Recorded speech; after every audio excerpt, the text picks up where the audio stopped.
Nosso bem-vindo a você que veio aprender sobre Deus. Nossa igreja te espera para EBD outra vez.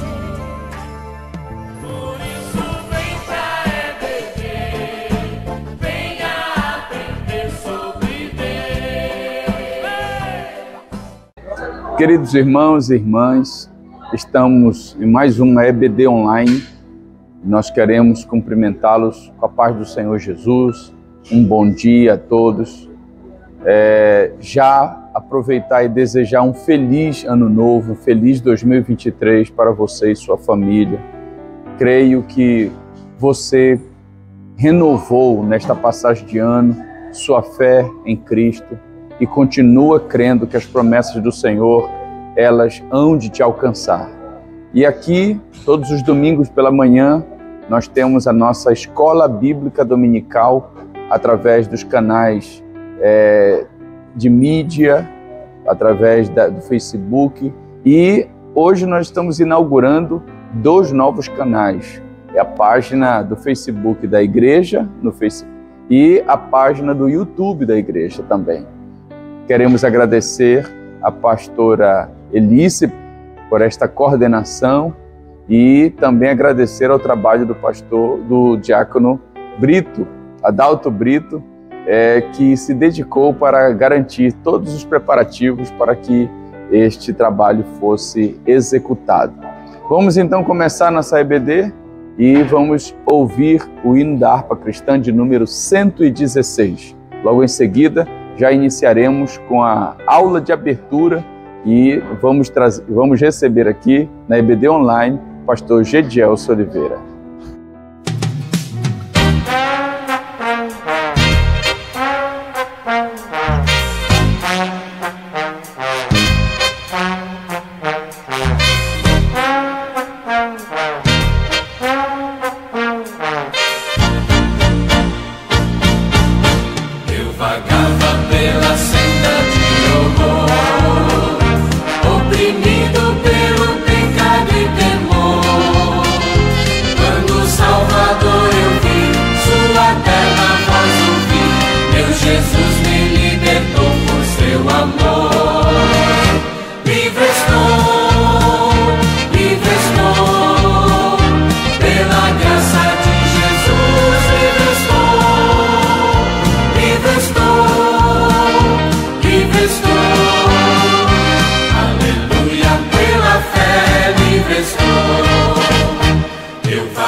A paz do Senhor a todos os nossos alunos da EBD, e é com muita satisfação que nós começamos essa nova revista, brilhante revista, Juízes do Ruth.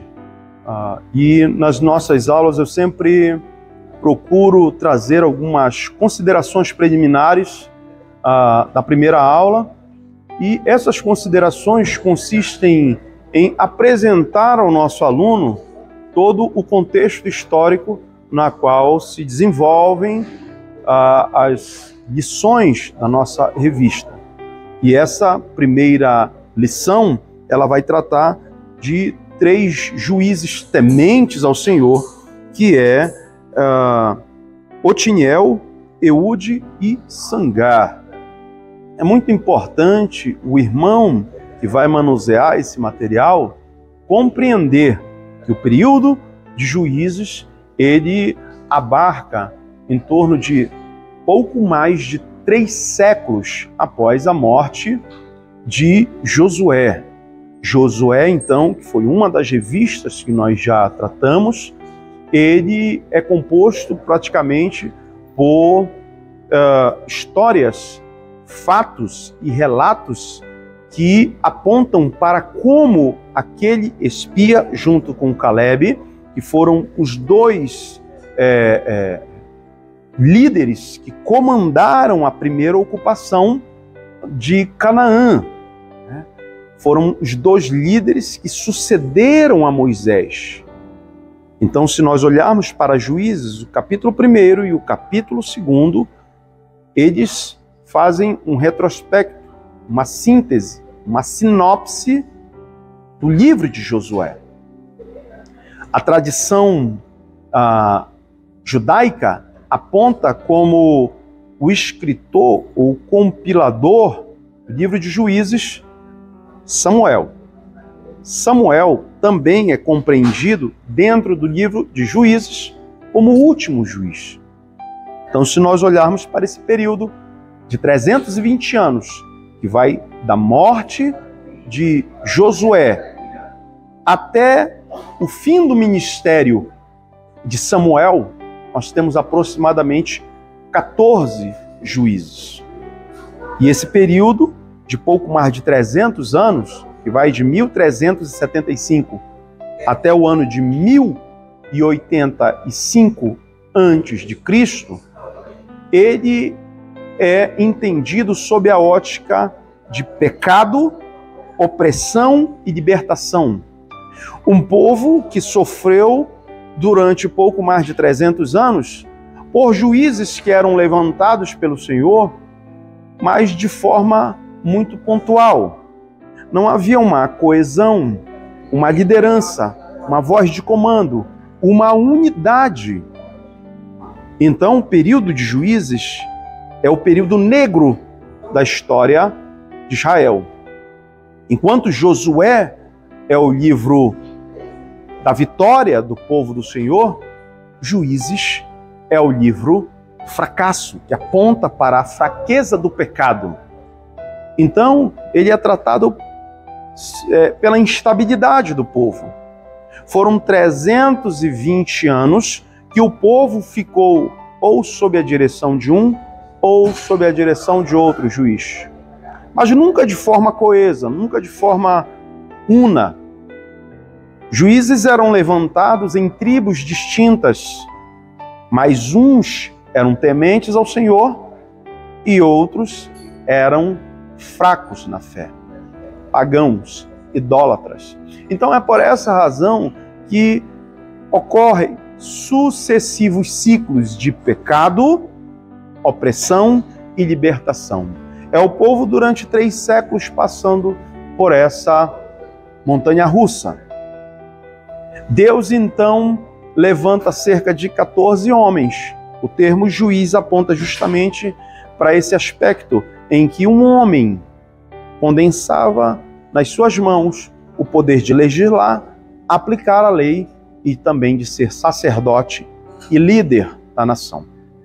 Então é por essa razão que nós devemos olhar para o livro de Juízes como um livro que se encerra na biografia de Josué, mas também começa com a monarquia de Saul. São 320 anos que nós devemos olhar para períodos de arrependimento, períodos de fé, períodos de clamor do povo ao Senhor, quando estava imerso na ameaça dos seus inimigos. Então, vai aqui o nosso abraço a todos os nossos alunos. Se debrucem, aproveitem o material e se aprofundem no livro de Juízes. Estaremos aqui nas demais aulas, sempre que pudermos, auxiliando os nossos irmãos. Deus em Cristo vos abençoe. Amém. Josué, estou falando de Josué, ainda não entrei em Juízes.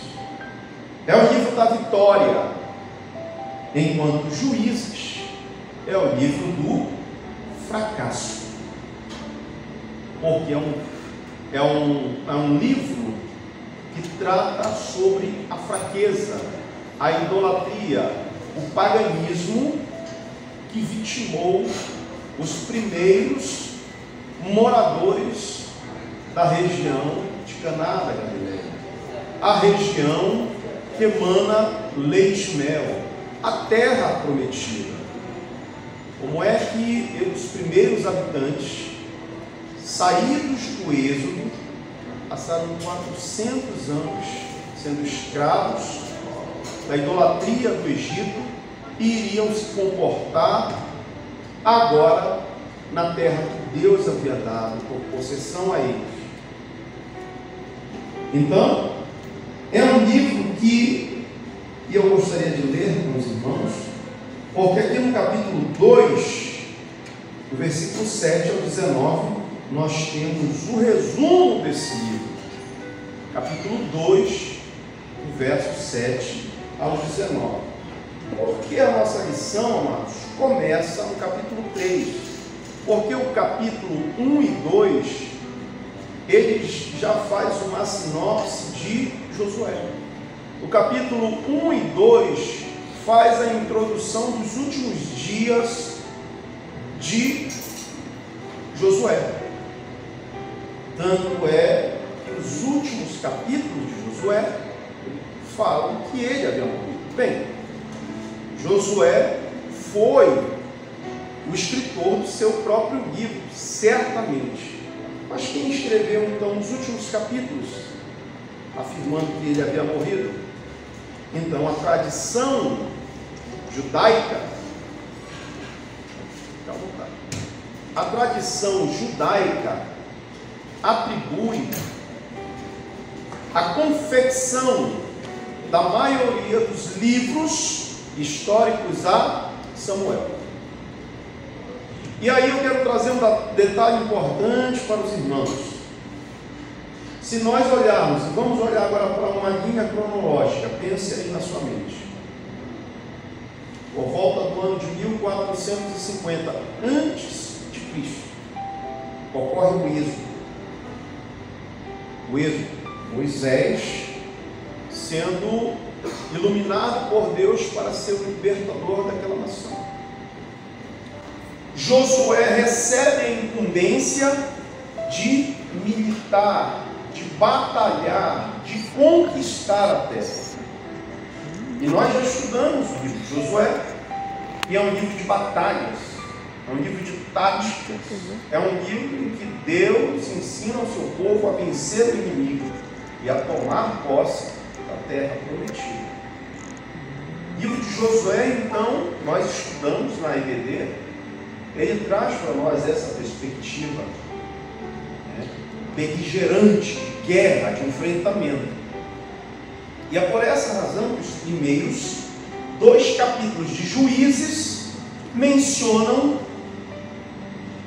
uma parte sinóptica de Josué. Então a tradição judaica atribui a Samuel a confecção desses relatos. E esses relatos, o livro de Juízes, ele vai perfazer aproximadamente 320 anos de história. Ou seja, vai pegar desde a morte de Josué, por volta do ano de 1370, e essas informações estão aí na nossa revista, do ano de 1370 a.C. até o ano de 1080, que é, portanto, o período em que Samuel dirige a nação. Então não há um consenso em quantos juízes ao certo comandaram Israel. Porque ao longo desses 320 anos, de 1375 a.C., morte de Josué, até o ano de 1070, nós temos pouco mais de 320, 350 anos, nós vamos ver o período negro da história de Israel. Por quê? Porque esses 320 anos foi o período em que a nação oscilou entre idolatria, arrependimento, redenção. Idolatria, arrependimento, oscilação. A nação hebreia, judia, eu vou me referir aqui aos hebreus, porque quando nós olhamos para a nomenclatura, os hebreus, os israelitas e os judeus, eles possuem um momento histórico para a cunhagem do nome. Então quase eu não uso o termo judeu quando eles estão no Egito, porque até então no Egito eles não eram nem israelitas, descendentes de Jacó. E já se tornam israelitas a partir desse processo. E começam a ser conhecidos como judeu, aonde? No cativeiro. Então, são fases em que a nomenclatura desse povo muda 3 vezes. Então, quando nós olhamos aqui para a nação israelita, nós vamos ver 300 anos em que eles estão instáveis. Uma nação em formação. Se há uma palavra para resumir todos esses 300 anos, chama-se instabilidade. Porque quando lhe falta um líder, um comandante, então cada um puxa para o seu lado. E é aqui justamente na parte final do livro em que ele fala que cada um fazia aquilo. Capítulo 17, versículo 6 de Juízes diz assim: naquela época não havia rei em Israel e cada um fazia o que lhe parecia certo. Esse versículo, capítulo 17, versículo 6, resume a instabilidade do livro de Juízes. E o capítulo 2, versículo 7 a 19, resume todo o livro. E aí eu quero ler com os irmãos, tá? Capítulo 2, do versículo 7 ao 19. Assim diz, acompanhe comigo, a minha versão é a Arte Almeida Revista e Corrigida, é uma versão que eu gosto muito da Bíblia de Estudo Pentecostal da CPAD. Juízes capítulo 2, versículo 7. E serviu o povo ao Senhor todos os dias de Josué e todos os dias dos anciãos que prolongaram seus dias depois de Josué. E viram toda aquela grande obra do Senhor, a qual ele fizera a Israel. Faleceu, porém, Josué, filho de Num, servo do Senhor, da idade de 110 anos. Josué viveu 110 anos. Sepultaram-no no termo, ou seja, no terreno da sua herdade, em Timnat-Heres, no monte de Efraim, para o norte do monte de Gaás. E foi também congregada toda aquela geração aos seus pais. E outra geração após ele se levantou, que não conheceu o Senhor, nem tampouco a obra que fizera Israel. Então fizeram os filhos de Israel o que parecia mal aos olhos do Senhor e serviram aos Baalins e deixaram o Senhor Deus de seus pais, que os tirara da terra do Egito, e foram-se após outros deuses, dentre os deuses das gentes que havia ao redor deles, Curvaram-se a eles, provocaram o Senhor a ira. Porquanto deixaram ao Senhor, serviram a Baal e a Astarote, pelo que a ira do Senhor se acendeu contra Israel, e os deu nas mãos de roubadores, e os roubaram, e os entregou na mão dos seus inimigos no redor, e não puderam mais evitar estar em pé diante dos seus inimigos. Os últimos versículos. Por onde quer que saíam, a mão do Senhor era contra eles, para mal, como o Senhor tinha dito e como o Senhor lhe tinha jurado, e estavam em grande aperto. E levantou o Senhor juízes que os livraram da mão dos que o roubaram. Porém, tampouco ouviram aos juízes, antes se prostituíram após outros deuses, encurvaram-se a eles, depressa se desviaram do caminho por onde andaram seus pais, ouvindo os mandamentos do Senhor, mas eles não fizeram assim. Esses versículos resumem o livro de Juízes. Eu faço essas considerações preliminares porque elas são imprescindíveis para nós entendermos toda a composição do livro. Eu podia muito bem começar a abrir a revista e falar dos 3 primeiros juízes, mas nós precisamos compreender o contexto histórico. E, enquanto historiador, eu primo muito por esse aspecto, que é justamente para que o irmão se situe no tempo. Então veja, nós estamos diante de um povo que perdeu o seu líder, e quando um povo perde o comando, ele fica como? Instável. Ele fica perdido. Ele oscila. Então o período dos juízes foi um período de instabilidade muito grande, em que pontualmente surgiam um ou outro juiz em tribos distintas, mas não havia coesão no povo. Não havia coesão de comando. Não havia voz, não havia unidade, não havia voz de comando, não havia unidade de comando. Mas pastor, então por que o livro de Juízes é um livro tão tenebroso? Porque ele precisava relatar a parte negra, pecaminosa, frágil, suscetível ao pecado da nação de Deus.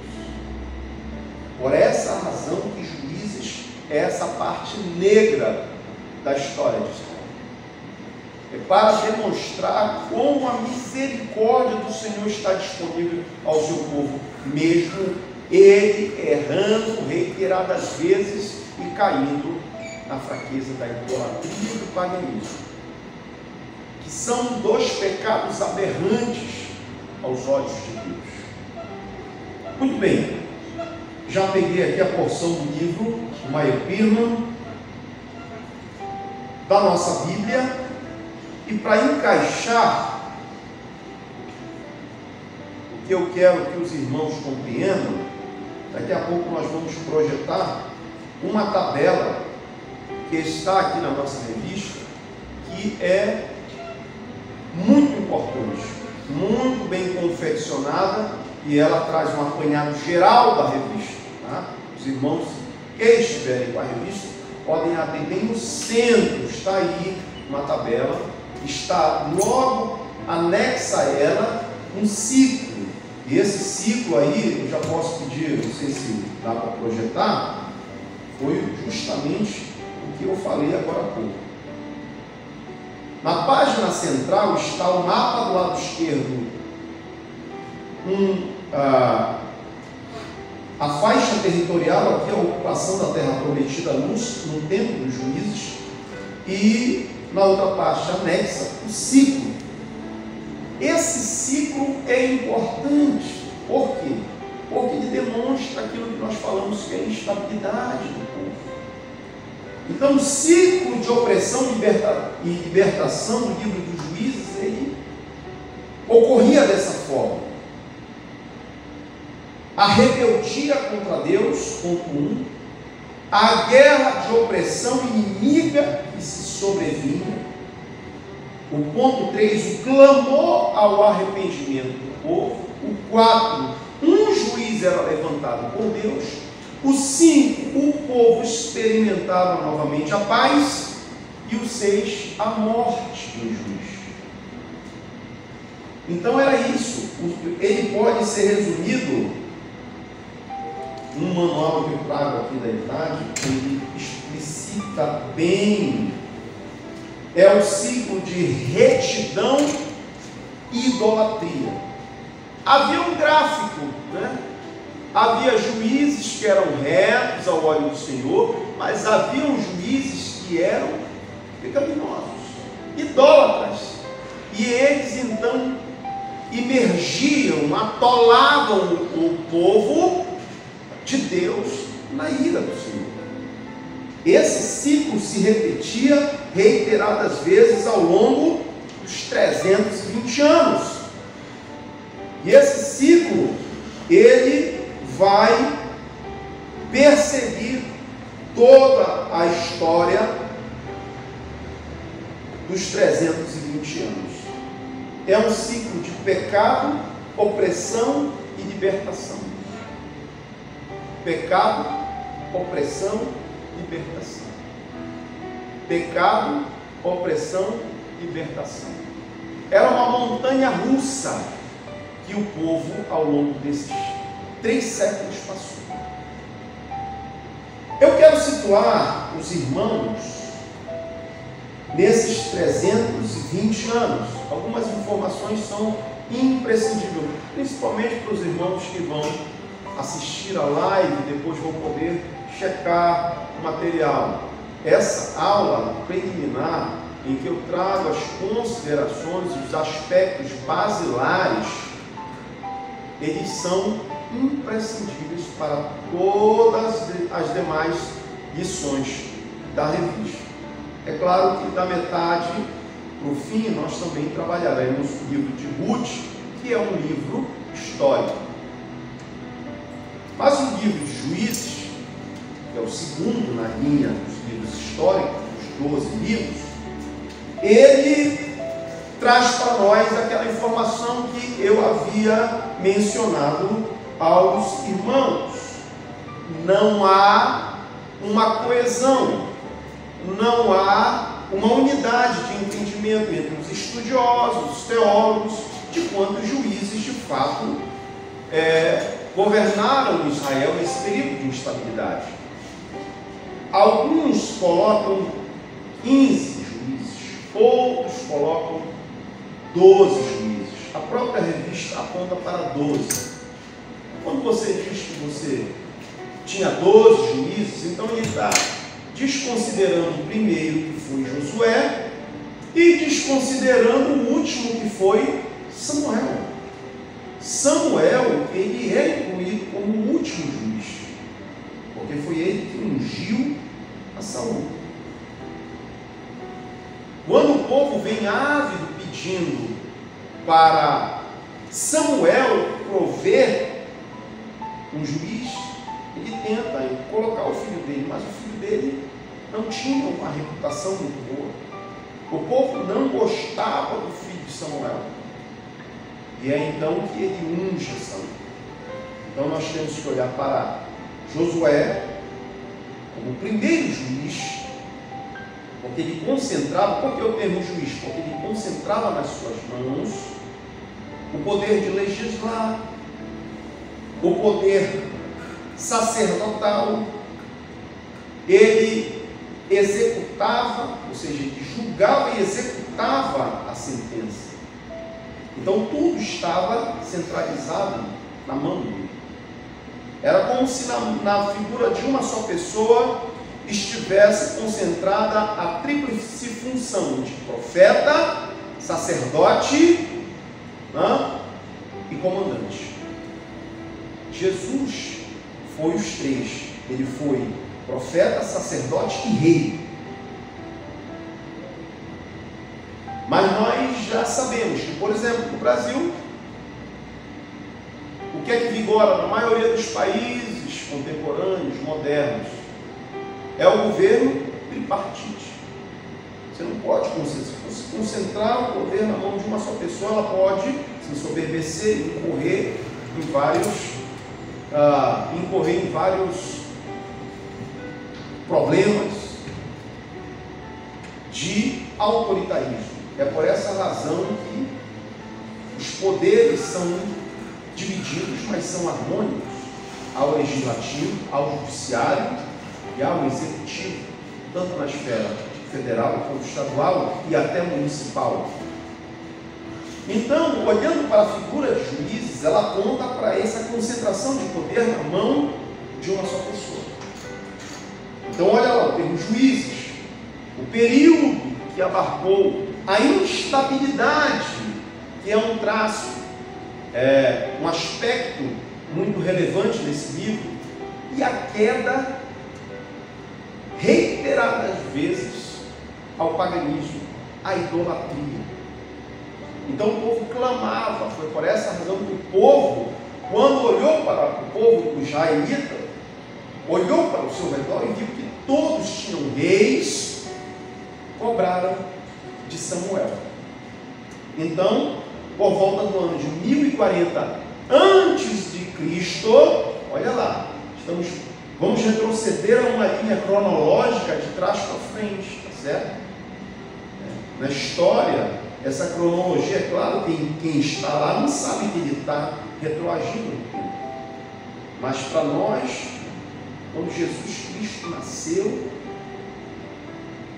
o evento Jesus é tão grande que ele dividiu a história. Toda a história orbita entre antes e depois de Cristo. Então, se nós olharmos para a linha antes de Cristo, ela retrocede, ela retroage, ela negativiza.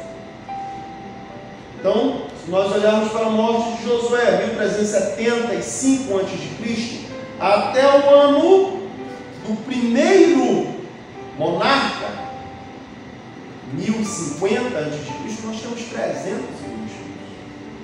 É esse período, 3 séculos, que trata o livro de Juízes.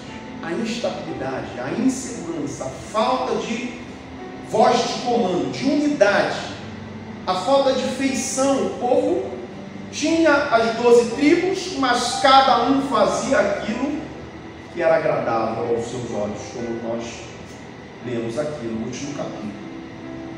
E aí então nós vamos para líderes que eram vacilantes e fortes na fé. Destaque para algo que eu quero que os irmãos observem, porque se nós lermos, às vezes passa batido, como a gente fala aqui. Vamos lá. Lição primeira, aqueles que estão aí também assistindo, podem observar.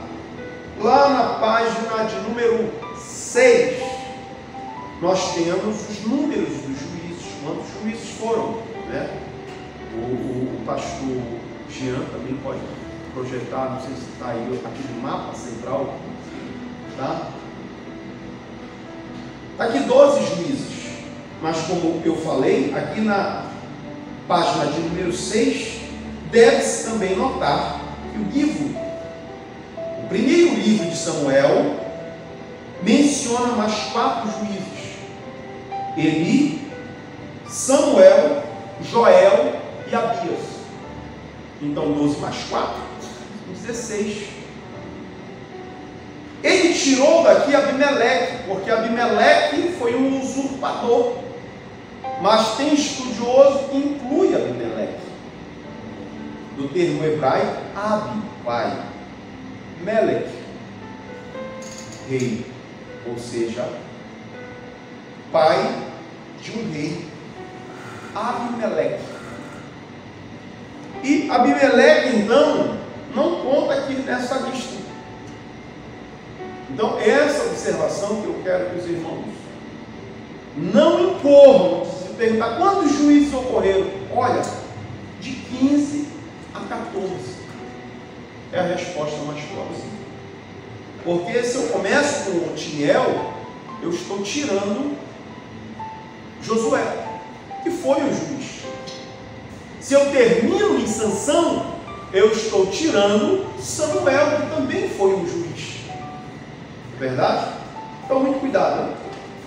Nosso estudo, fala aqui a revista na página número 6, acompanhará a linha dos estudiosos que não consideram Abimeleque, filho de Gideão, olha lá, filho de Gideão, na lista de juízes, por considerarem um usurpador ou homicida de seus irmãos, tentando ser rei.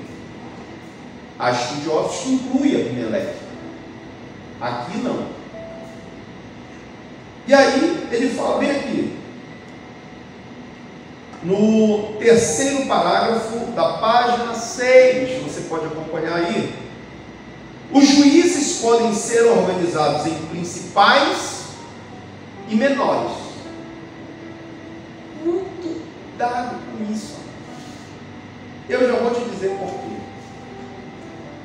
Cujo critério é a extensão da história dedicada a cada um. Os menores são Sangar, Tolá, Jair, Ibsam, Elon, Abdon, aos quais são dedicados de 1 a 3 versículos. Falaram um pouco deles, por quê, pastor? Em geral, e aqui entra esse manual da idade que eu trouxe, eles falam aqui, o livro de Juízes, quanto mais pecaminoso ou duvidoso o juiz, mais extenso é o relato a ele dedicado. Quanto mais piedoso o juiz, mais curta a narrativa da sua vida. Muita gente conhece Sansão, né? Todo mundo juiz já conhece Sansão. O povo desceu para o Egito, passou 400 anos lá. Quando eles voltaram, a terra lá estava esperando eles? Não. A terra estava cheia de invasores. É por essa razão, o livro de Josué é um livro muito belicoso, muita guerra, muita estratégia, muita tática, muita morte, guerra santa. Mas o livro de Juízes é um livro que vai apontar para a dificuldade que eles tiveram para domar e dominar o seu espaço. É por essa razão que muitos dos povos que estavam ali não bateram de frente com os israelitas. Se eu não posso lutar com você, eu vou o quê? Me aliar a você. Aí é mais fácil eu travar uma guerra e ganhar com você frente a frente, ou é melhor eu te matar devagar, infiltrado, sutilmente. Foi isso que aconteceu com Israel. É por essa razão que eles não tinham unidade de comando, mas sobretudo porque as 12 tribos, muitos deles, ao invés de cumprirem à risca o mandamento e a ordem do Senhor, que era para matar o mal pela raiz. Mal a gente mata pela raiz. Se você está vendo uma erva daninha e só podar ela, ela vai continuar a te sufocar e vai matar aquela árvore lá na frente. O mal você arranca pela raiz. Israel não arrancou o mal pela raiz, muito pelo contrário, ele foi conivente. Muitos dos israelitas contraíram um casamento com cananeias e acabaram se afundando na idolatria, no paganismo. Os inimigos de Israel, invasores, cananeus e tantos outros, na maioria das vezes, não promoviam o embate, a luta, mas promoviam maiores derrotas de forma sutil, camuflada, silenciosa. É por essa razão que eu falei aos irmãos, a perseguição, ela faz a igreja crescer, mas a infiltração faz a igreja fracassar. Muito cuidado com a infiltração. Foi por essa razão que os 300 anos foi de instabilidade, foi de falta de comando, foi porque Deus se afastava do seu povo que estava longe da adoração, do cumprimento e da obediência da sua lei. E aí fica fácil então agora nós compreendermos Otiniel como o primeiro dos juízes, o leão de Deus. Página de número 6, ele fala aqui, capítulo 1 e 2, como eu já havia falado para os irmãos, funcionam como uma introdução, repetindo os acontecimentos já narrados em Josué. E é por essa razão que ele começa de fato no capítulo 3. Deus então fez sobrevir sobre Israel a opressão do rei chamado Cusã-Rixaim, que era o rei da Mesopotâmia, e imprimiu o que é uma perseguição. Quando um rei coloca uma outra nação debaixo do seu domínio, a primeira coisa que ele faz é cobrar imposto. Você tem a relação vassalo e servo. É uma relação que nós chamamos de vassalagem. Você tem o vassalo, aquele que te serve, e você tem o sucerano. O sucerano, o próprio rei, ele determina o imposto, como vai ser cobrado, quantas vezes vai ser auferido. Então essa relação de sucerania e vassalagem perdurou até a época, por exemplo, da Idade Média. Do século XV para cá, nós temos a história moderna e você não vê mais isso em parte alguma, com exceções em algumas civilizações bem atrasadas. E aí, nós vamos então ver aqui a opressão que ocorreu por 8 anos, imprimida por Cusã-Rixaim, rei da Mesopotâmia. O termo Mesopotamos, meio, potamos, rio. Então a região da Mesopotâmia era essa região situada entre rios Tigre e Eufrates. É hoje onde está a maior porção do Iraque e Irã. Mesopotamos, a região da Babilônia também. Então de lá, olha lá, a leste de Israel, esse rei imprimiu essa perseguição dura ao povo do Senhor. E Deus levanta inimigos não para provar, não para dar um troco à sua nação, mas para redimi-los, para fazer voltar ao primeiro amor. É essa relação que ocorre quando um pai exorta, adverte seu filho. Seu filho volta, então, depois daquela exortação, e o pai diz: olha, você está sofrendo essa sanção por isso, por isso, por isso. O filho vai então refletir os seus erros e vai voltar com o coração na mão. Essa é a relação que perdura ao longo dos 3 séculos, que abarca o período dos juízes. Então, Israel clama ao Senhor, página de número 7, clamaram ao Senhor os filhos de Israel. O arrependimento é vital, a renovação e a restauração. Otiniel viveu um tempo de transição na história de Israel e participou da conquista de Canaã sob a liderança de Josué e o seu tio Caleb. Por essa razão que na leitura que foi feita aqui, falou que Otiniel era filho do irmão mais novo de Caleb, um dos espíritos. A terra teve sossego então por 40 anos, quando o povo de Israel experimentou esta vitória sobre Cusã-Rixaim, rei da Mesopotâmia.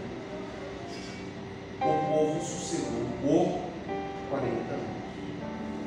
É sossego da opressão física, mas também da opressão espiritual, auto-infligida da idolatria. Israel retornou à obediência coletiva ao Senhor.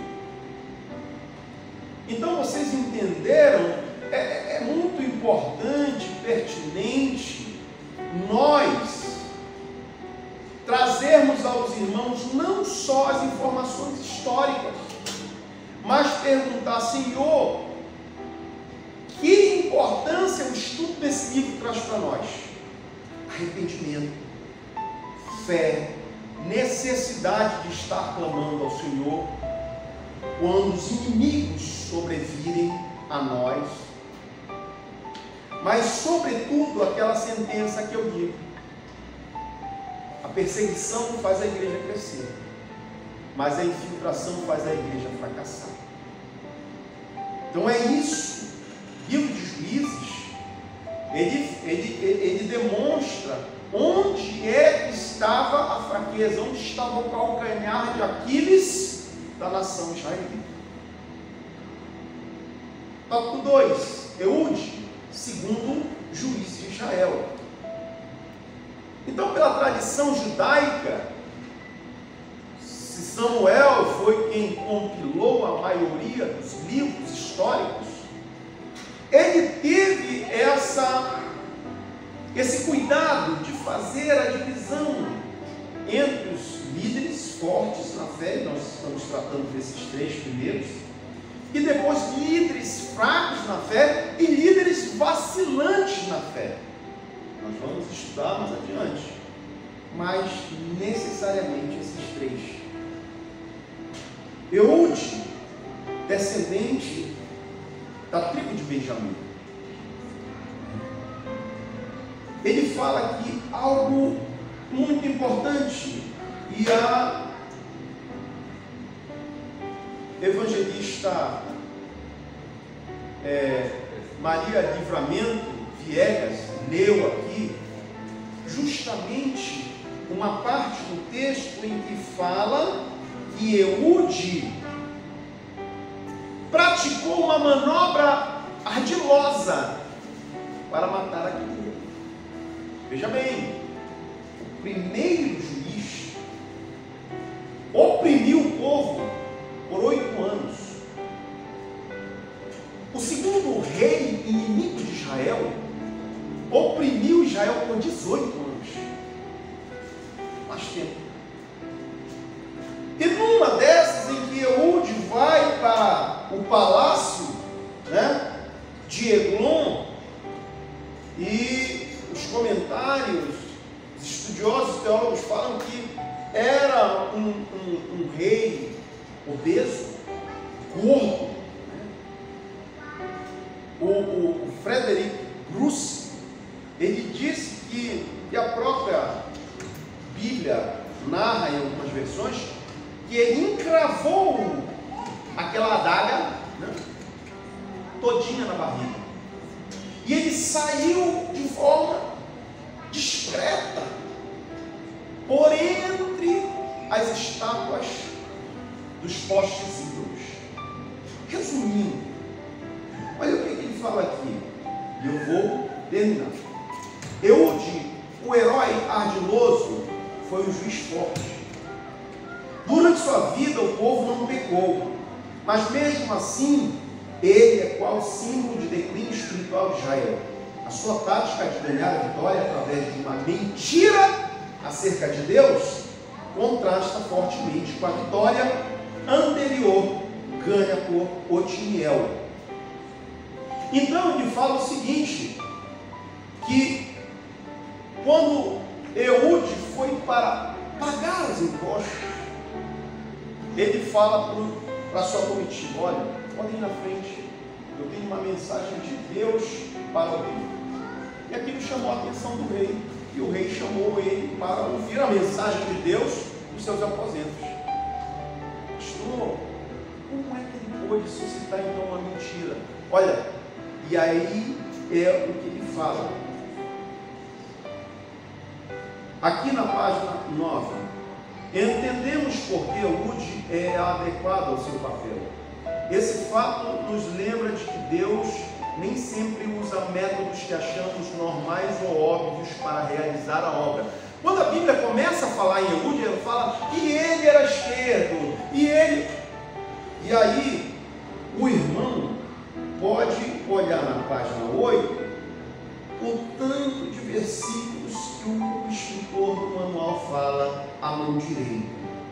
mão direita se escrevia, sentado à direita de Deus. Quem assinava um documento com a mão direita estava certo de que ia cumprir aquele contrato, de que ia ser pago. Mas o cara que era, né, escrevia com a esquerda, canhoto, como ele fala, né, sinistro, em outras palavras, era visto com outros olhos. É por essa razão que ele disse que ele usou desse ardil para passar pelos guardas. Porque toda parte era uma revista que a gente fazia. Ei, vem cá, você vai falar com o nosso rei? Fizeram a revista nele. E a adaga, o punhal, outros termos chamam de a sica, ou sicário. Em Roma existia isso. Era uma adaga curva que as pessoas utilizavam para fazer perfurações rápidas e fácil de esconder, como um canivete, um punhal curto. Então a sica, ou esse tipo de punhal, ela tinha essa facilidade de ser escondida em partes do corpo. E Eude se valeu dessa habilidade, já que ele manuseava tudo com a mão esquerda. A Bíblia fala então que ele puxou da sua coxa à direita, porque quem trabalha com a mão direita, a Bíblia fala, e até o autor do manual se puxa as lâminas do lado esquerdo. Então olha lá a questão. Foi por essa situação que a Bíblia cita Eude à esquerda, para a esquerda. Há um propósito, há um princípio nessa relevância que o escritor dá à mão esquerda, porque ele se valeu disso. Aí ele fala o seguinte: é interessante saber que Eude era canhoto. Tal fato consistia em uma vantagem na guerra e nos planos sinistros de Eude, pois os guardas vigiavam sempre a mão direita das pessoas para ver se descobriam nela alguma arma. Estando então sozinho Eude, o rei, no recinto do palácio, Eude puxou o punhal e matou o monarca. Os guardas esperavam fora, pois não queriam interromper a conversa particular do seu rei. Enquanto isso, Eude fugiu, passando por entre os ídolos no corredor. Então, veja as estratégias. Mas Deus então contribuiu para isso, para uma mentira. Deus protege e proporciona a vitória. Mas os métodos e as táticas que nós podemos usar. Isso é importante observar aqui, porque essas verdades estão todas exaradas na aplicação pessoal. Terceiro juiz, Sangar, último. Não se sabe de qual tribo ele veio, mas Sangar mereceu uma referência no texto de Juízes, porque a Bíblia indica que ele era um bom juiz, uma pessoa piedosa, que entrou de boa vontade na guerra para libertar Israel. Como Sansão, ele foi um grande herói que matou centenas de soldados inimigos. Na vitória ganha por Sansão, nós vamos ver mais à frente, Deus usou a queixada. Com Sangar foi utilizado uma agulhada de boi. E aí, amados, o que eu quero, o próprio autor do manual cita aqui na página 10, é como Deus capacita uma pessoa usando um instrumento tão simples, tão primitivo. A força não está naquela agulhada. Também a Bíblia não cita se ele matou os 600 inimigos num só dia, de uma só vez ou gradativamente. A questão, a premissa maior do texto reside no fato de que Deus estava com Sangar. Deus não estava naquela simples vara. Porque uma pessoa com uma simples vara de 3 metros cerca, com uma ponta afiada, matou 600 pessoas? Nós não devemos perguntar, nós devemos nos perguntar: como Deus capacitou esse homem? Nós não temos relatos de que tribo ele pertencia. Assim como nós olhamos para Elias, Elias era um tisbita. Não sabemos se ele tinha filho, mulher, casado, viúvo, não sabemos. Nós sabemos que ele é o profeta do fogo. Nós sabemos que Deus o capacitou poderosamente. Eu sei o nome do menino que forneceu 5 pães e 2 peixinhos? Não. Mas olha a importância, a contribuição que aquele garoto deu para um dos maiores milagres na Bíblia. A importância não está na biografia dos homens, mas no poder de Deus, na capacidade que Ele dá para um anônimo. É isso, é nisso que reside.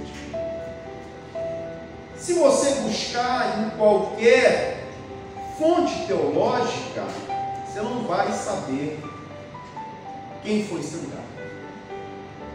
Mas a Bíblia dá destaque para essa grande perícia que o Espírito Santo deu a Sangar. A premissa maior do texto reside em saber que Deus estava com aquele juiz. E aí a gente caminha para a parte final.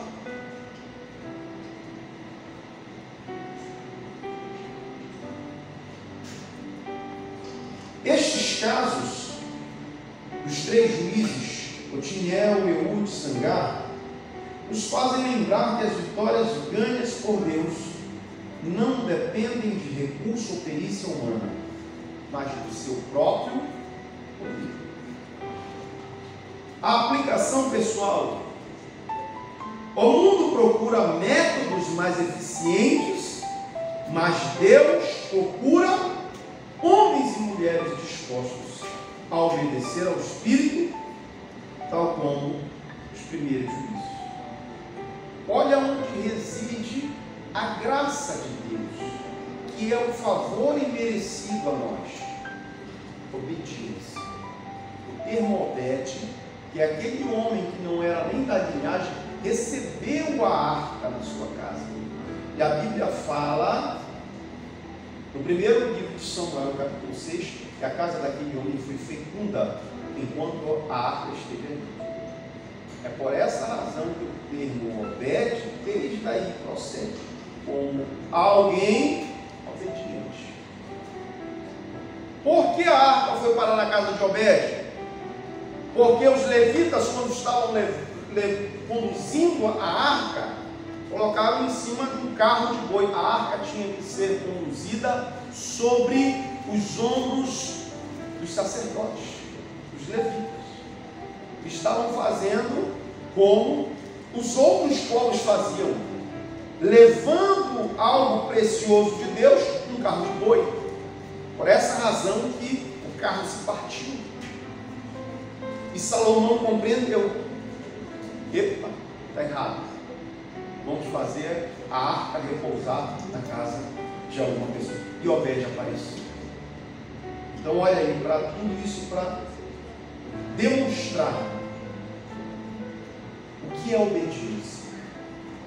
Foi por essa razão que Samuel exortou a Saul quando ele demorou numa das suas guerras. É preferível o quê? É melhor obedecer, sacrificar. Não vou levar a arca porque está demorando para não. A obediência aos olhos de Deus acessa a fonte da graça de Deus, do amor de Deus, do favor de Deus, da misericórdia de Deus.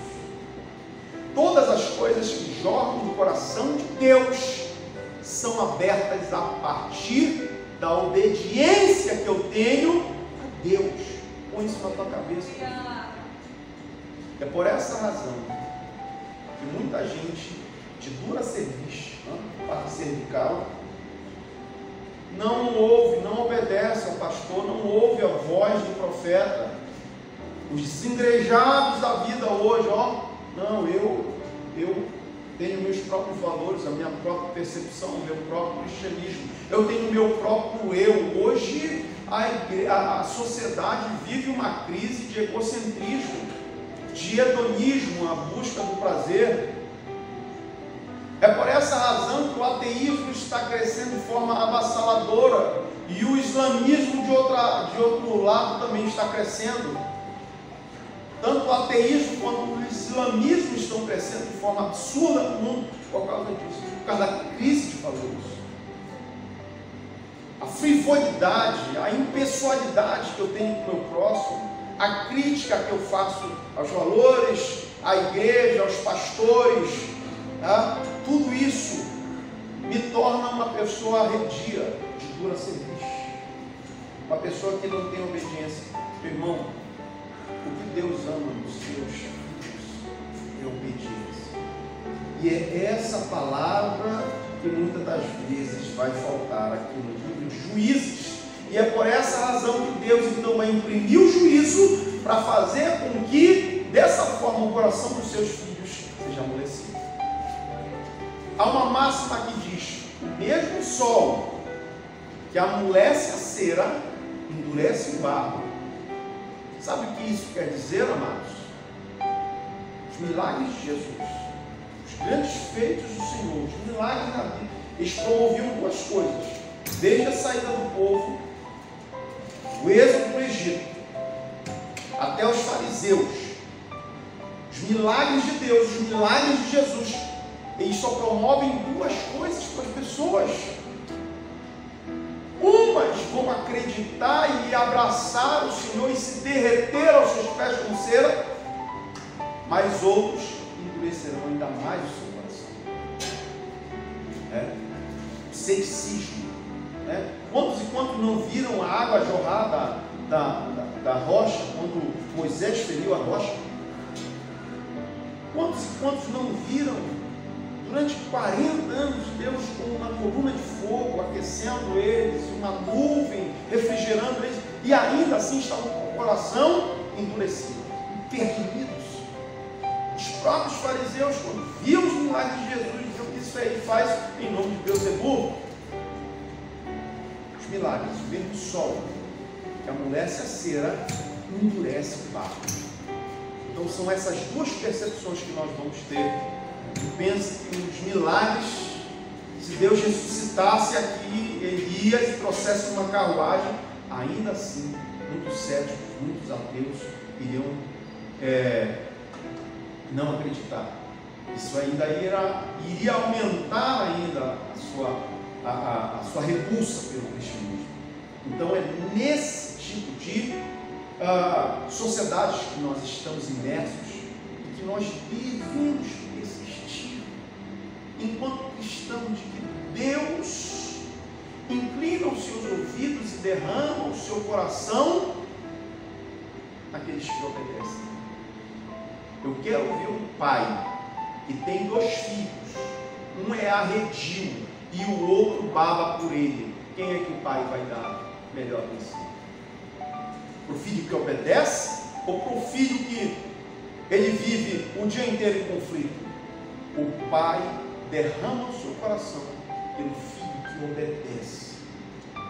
Mensagens tão simples, mas que na pós-modernidade nós devemos ser detentores, arautos, proclamadores dessa mensagem. É isso que está aqui. Olha o que a aplicação pessoal fala. O mundo procura métodos, teoremas, equações, fórmulas para explicar a vida, a eternidade, explicar tudo. O mundo procura métodos eficientes, mas conjunção adversativa. Contudo, todavia, entretanto, Deus procura homens e mulheres dispostos a obedecer.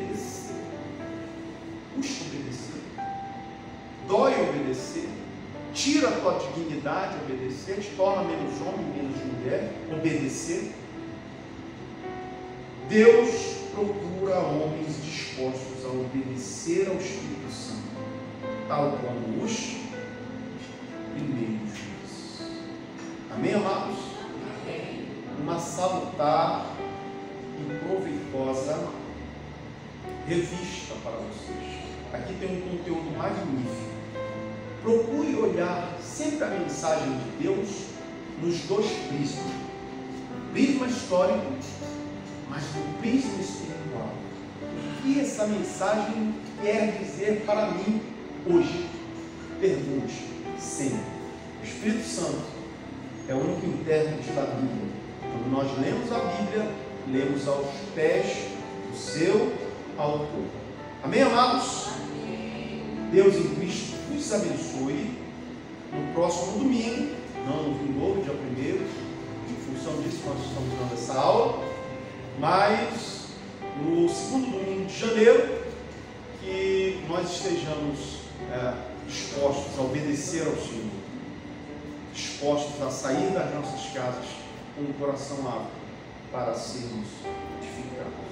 Deus em Cristo vos abençoe. Eu agradeço a oportunidade.